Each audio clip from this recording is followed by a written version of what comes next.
आज हम लोग आपकी कक्षा 12 में अयोध्या सिंह उपाध्याय हरिऔध जी द्वारा रचित पवन दूतिका के 6वें पद्यांश की व्याख्या सीखेंगे। इसके पहले हम लोगों ने इसके 5 पद्यांश की व्याख्या सीख ली है। बहुत ही सरल है।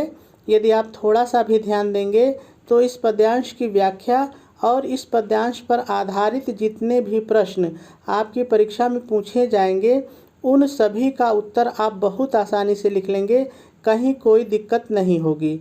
तो चलिए, सबसे पहले मैं हमेशा की तरह इस पद्यांश को पढ़ता हूँ और इसमें जितने भी शब्द आए हैं इन सभी शब्दों का पहले आपको सरल अर्थ बता देता हूँ, फिर व्याख्या करते हैं। तो चलिए हम लोग इसमें आए हुए सभी शब्दों के सरल अर्थ को देख लेते हैं। तू सरल है, ऐसे ही रहेगा। ये हवा के लिए आया है, पवन के लिए आया है, जो राधा जी की दूतिका है। देखेगी, यह भी सरल है, ऐसे ही रहेगा। जलद, जलद माने होता है बादल, जलद माने बादल।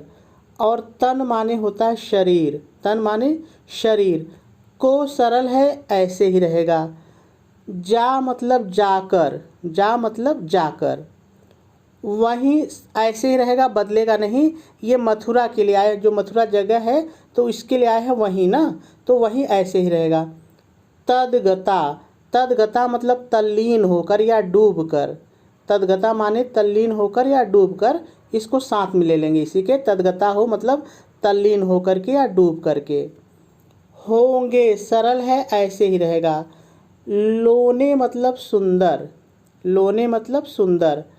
नयन माने नेत्र या आँख, जो आपको अच्छा लगे एक ले लीजिए, नेत्र या आँख, ठीक है।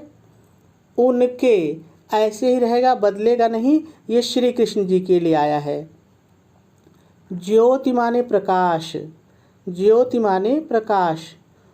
उत्कीर्णकारी, देखिए उत्कीर्णकारी का मतलब होता है निकलना, उत्कीर्ण होना, निकलना, बिखरना, उत्कीर्ण करना, ठीक है। तो आप सबसे सरल मुझे लग रहा है कि निकलना होगा, तो हम लोग निकलना ही लेके व्याख्या कर लेंगे, कोई दिक्कत नहीं है। मुद्रा माने होता है भाव भंगिमा।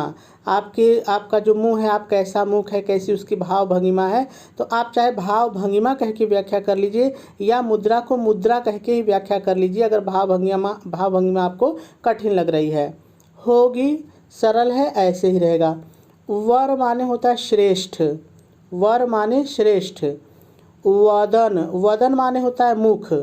आपने एक शब्द सुना होगा गजवदन, तो गजवदन मतलब हाथी के मुख वाले। जो गणेश जी हैं वो हाथी के मुख वाले हैं, इसीलिए उनको गजवदन कहा जाता है। उनका शरीर तो मनुष्य जैसा ही होता है, 2 हाथ 2 पैर होते हैं, लेकिन उनका जो मुंह होता है, जो उनका मुख होता है, वो जो हाथी के समान होता है, तो वदन माने मुख होता है, ठीक है।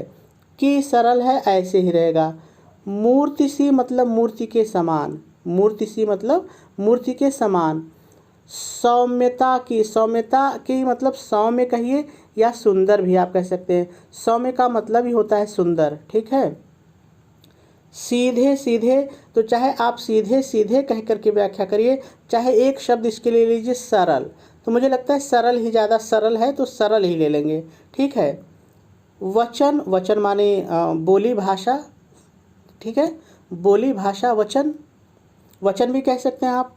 उनके, उनके ऐसे ही रहेगा, बदलेगा नहीं, लेकिन ये श्री कृष्ण के लिए आया है कि श्री कृष्ण के, ठीक है।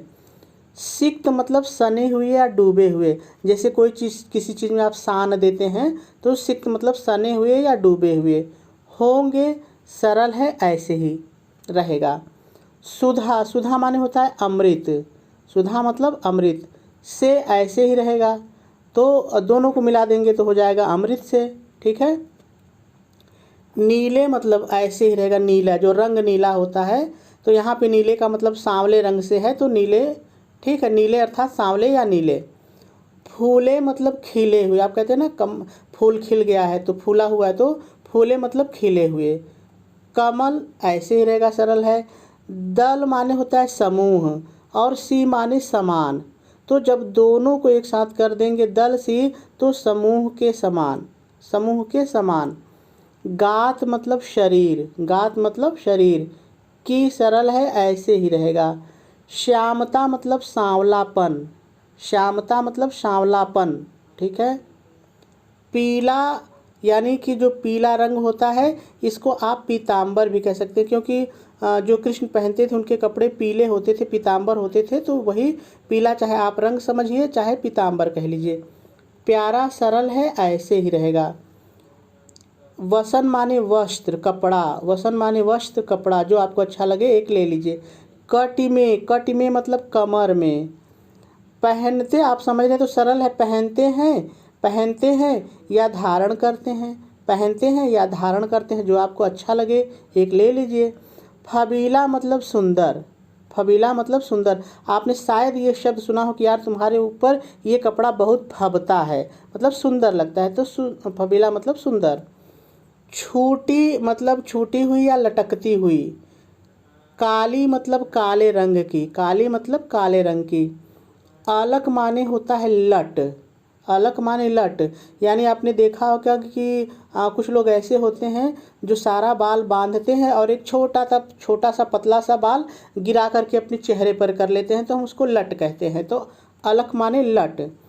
मुख की सरल है ऐसे ही रहेगा। कांति मानी चमक या सुंदरता, कांति मानी चमक या सुंदरता। को सरल है ऐसे ही रहेगा। बढ़ाती है ऐसे ही रहेगा, सरल है। सद वस्त्रों मतलब सुंदर वस्त्रों, सद वस्त्रों मतलब सुंदर वस्त्रों में सरल है ऐसे ही रहेगा। नवल माने नूतन या नया या नए या नई जैसा बैठे, ठीक है। तन माने शरीर, तन माने शरीर की, सरल है ऐसे ही रहेगा। फूटती मतलब निकलती, सी मतलब समान, तो फूटती सी मतलब निकलती सी है क्या, प्रभा।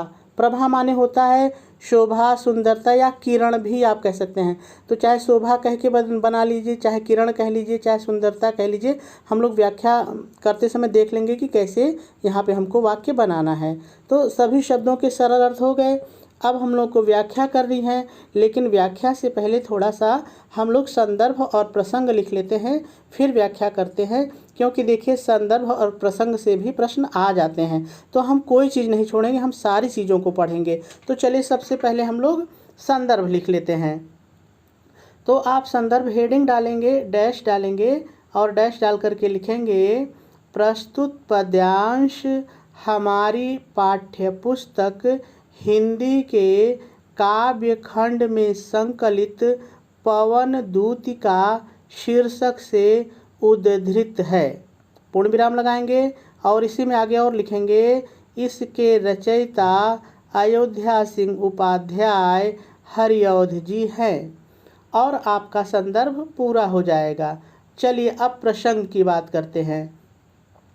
आप प्रसंग हेडिंग डालेंगे, डैश डालेंगे और डैश डाल करके लिखेंगे प्रस्तुत पद्यांश में राधा जी द्वारा अपनी दूतिका पवन से श्री कृष्ण जी की पहचान बताने का बहुत ही मनोहारी वर्णन किया गया है, और आपका जो प्रसंग है वो भी पूरा हो जाएगा। चलिए अब व्याख्या की बात करते हैं। आप व्याख्या हेडिंग डालेंगे, डैश डालेंगे और डैश डाल करके शुरू में पहले थोड़ा सा आपको अपनी तरफ से जोड़ के लिखना है। आप अपनी तरफ से क्या जोड़ करके लिखेंगे, ध्यान से सुनिए। प्रस्तुत पद्यांश में राधा जी अपनी दूतिका पवन से श्री कृष्ण जी की पहचान बताते हुए कहती हैं, हे प्यारी पवन मथुरा। अब आ जाइए पद्यांश पर। मथुरा जा करके वहीं पर तल्लीन होकर तू बादलों जैसे श्याम वर्ण वाले श्री कृष्ण के, इतना आपने जोड़िए, श्याम वर्ण वाले श्री कृष्ण के शरीर को देखेगी। पूर्ण विराम लगाएंगे और आगे लिखेंगे उनके सुंदर नेत्रों से प्रकाश निकल रहे होंगे। फिर पूर्ण विराम लगाएंगे और थोड़ा सा अपने से जोड़ेंगे उनके, देखिए ये उनके कई लाइन में आपको जोड़ना है, ठीक है, तो ध्यान रखिएगा। आप लिखेंगे उनके श्रेष्ठ मुख की मुद्रा मूर्ति के समान सौम्य अर्थात सुंदर होगी। फिर पूर्ण विराम लगाएंगे और आगे लिखेंगे उनके सरल वचन प्रेम रूपी, अपने जोड़िए, प्रेम रूपी अमृत से सने हुए होंगे। फिर पूर्ण विराम लगाएंगे और थोड़ा सा अपने से जोड़ेंगे उनके शरीर की श्यामता नीले खिले हुए कमल के समूह के समान है। फिर थोड़ा सा आपने जोड़ के लिखेंगे अर्थात उनका शरीर नीले खिले हुए कमल के समूह के समान सांवला और सुंदर है। पूर्ण विराम लगाएंगे और थोड़ा सा आपने जोड़ के लिखेंगे वे, इतना आपने जोड़िए, वे पीला प्यारा वस्त्र अपनी, थोड़ा सा आपने जोड़ दीजिए, अपनी कमर में धारण करते हैं जो अत्यंत, इतना आपने जोड़िए, जो अत्यंत सुंदर दिखाई देता है। फिर पूर्ण विराम लगाएंगे और पहले थोड़ा सा आपने से जोड़ के लिखेंगे उनके माथे पर, इतना आपने जोड़ दीजिए, उनके माथे पर लटकती हुई काली लट उनके मुँह की, या उनके मुख भी कह सकते हैं, उनके मुख की सुंदरता को और अधिक, अपने जोड़िए, और अधिक बढ़ाती है। फिर पूर्ण विराम लगाएंगे और लिखेंगे सुंदर वस्त्रों में उनके, अपने जोड़िए, उनके नूतन शरीर की सुंदरता निकलती हुई सी प्रतीत, अपने जोड़िए, प्रतीत होती है। और आपकी व्याख्या पूरी हो जाएगी। चलिए अब काव्य सौंदर्य और इस पद्यांश पर आधारित प्रश्नों को हल करना सीखते हैं। तो सबसे पहले हम लोग काव्य सौंदर्य देख लेते हैं। यदि इस पद्यांश में रस की बात करें तो वियोग श्रृंगार है। यदि छंद की बात करें तो मंदाक्रांता छंद है।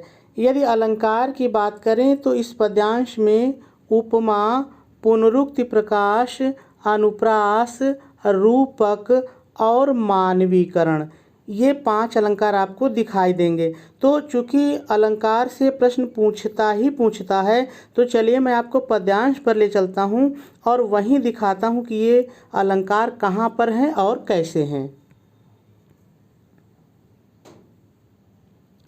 देखिए यदि यहाँ पर ध्यान देंगे जलद तन, तो इसका मतलब है बादल जैसे। तो यहाँ पर श्री कृष्ण का जो शरीर है उसको बादल जैसा कह दिया गया है, तुलना नहीं की है बल्कि बादल जैसा कह दिया गया है, तो रूपक अलंकार है।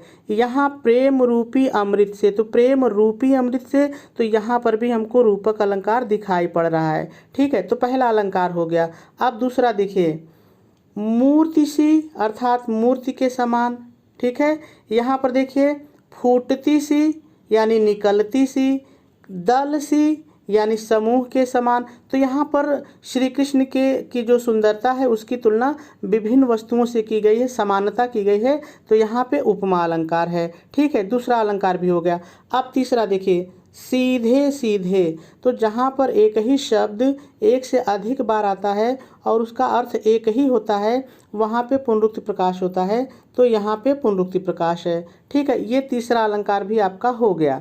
आगे देखिए चौथा, देखिए यहाँ है वर वदन, यहाँ भी व आया है और यहाँ भी व वर्ण आया है। ठीक है, यहाँ पर देखिए पीला प्यारा में यहाँ भी प आया है और यहाँ भी प आया है, तो जहाँ पर एक ही वर्ण एक से अधिक बार आता है वहाँ पे अनुप्रास अलंकार होता है। तो चौथा आपका अनुप्रास भी हो गया। अब पांचवा है मानवीकरण।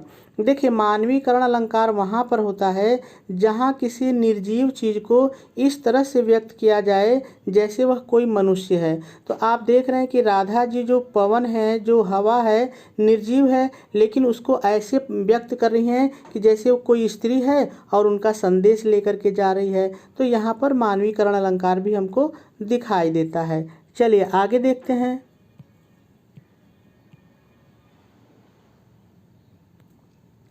देखिए, यदि भाषा की बात करें तो खड़ी बोली है, शैली प्रबंध है, गुण प्रसाद है, शब्द शक्ति अभिधा है। तो इस तरह से ये आपके इस पद्यांश का काव्य सौंदर्य हो गया। चलिए अब इस पद्यांश पर आधारित प्रश्नों को देखते हैं। तो देखिए, आपके कक्षा 12 में पद्यांश से इसी तरह से प्रश्न आएंगे। उनकी संख्या 5 होगी, लेकिन जो मैंने 5 प्रश्न लिए हैं ये भी आ सकते हैं, इससे अलग भी आ सकते हैं, क्योंकि एक ही पद्यांश में बहुत सारे प्रश्न बन सकते हैं। लेकिन हाँ, इतना है, यदि आपने संदर्भ, प्रसंग, व्याख्या, काव्य सौंदर्य सबको ध्यान से सुना है तो आप सभी का उत्तर लिख लेंगे, कहीं कोई दिक्कत नहीं होगी। तो चलिए मैं प्रश्न भी पढ़ता हूँ और आपको उत्तर बताने का प्रयास करता हूँ। देखिए, पहला प्रश्न है, प्रस्तुत पद्यांश में श्री कृष्ण की तुलना किन किन उपादानों से, यहाँ पे से रहेगा, से की गई है। तो देखिए आप चलिए पद्यांश पर चलते हैं और वहीं इसका उत्तर आपको दिखाते हैं।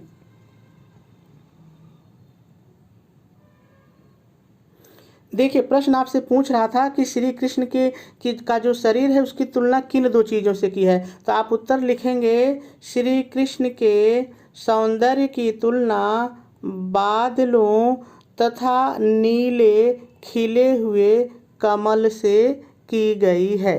ठीक है, और पहला उत्तर आपका हो जाएगा। चलिए दूसरा देखते हैं।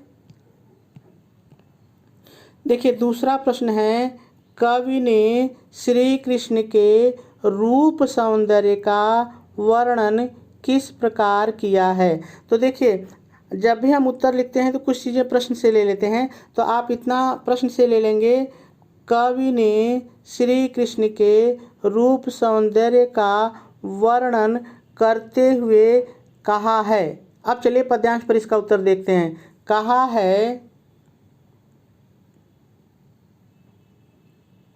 कहा है श्री कृष्ण की सुंदर आँखों से प्रकाश निकल रहा होगा, उनके श्रेष्ठ मुख की मुद्रा सुंदर होगी, मूर्ति के समान सुंदर होगी, उनके सीधे साधे वचन प्रेम रूपी अमृत से सने होंगे और उनके शरीर की सुंदरता नीले खिले हुए कमल के समान होगी और उनके सुंदर वस्त्रों से उनके नूतन शरीर की सुंदरता निकलती हुई सी प्रतीत होती है।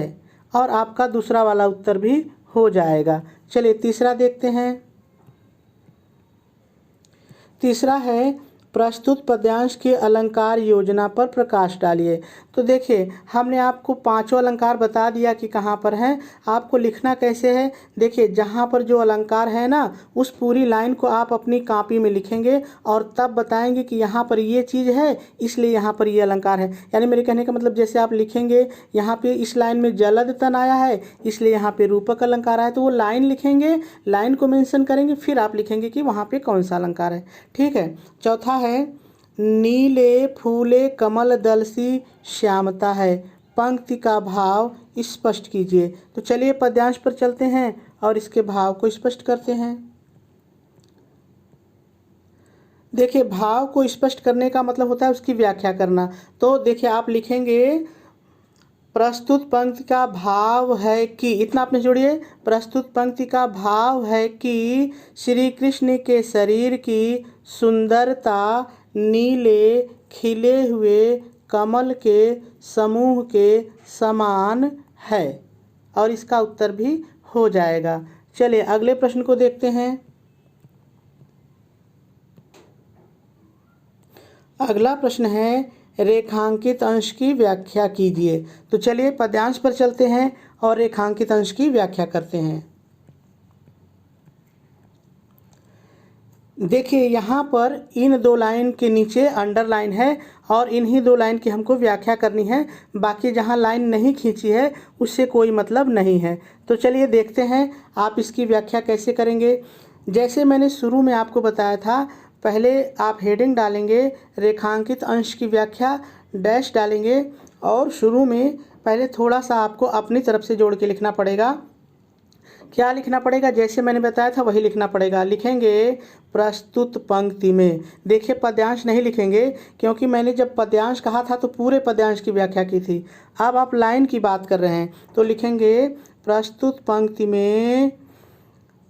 पंक्ति में राधा जी अपनी दूतिका पवन से श्री कृष्ण के पहचान को बताते हुए कहती हैं, उनके शरीर की सुंदरता नीले खिले हुए कमल के समान है। अर्थात वे नीले खिले हुए कमल के समान सुंदर और सांवले हैं। पूर्ण विराम लगाएंगे और आगे लिखेंगे वे, अपने जोड़िए, वे पीला प्यारा वस्त्र अपनी कमर में धारण करते हैं जो अत्यंत सुंदर दिखाई देता है। और आपके 2 लाइन की व्याख्या भी पूरी हो जाएगी। तो मेरे ख्याल से बात आपको समझ में आ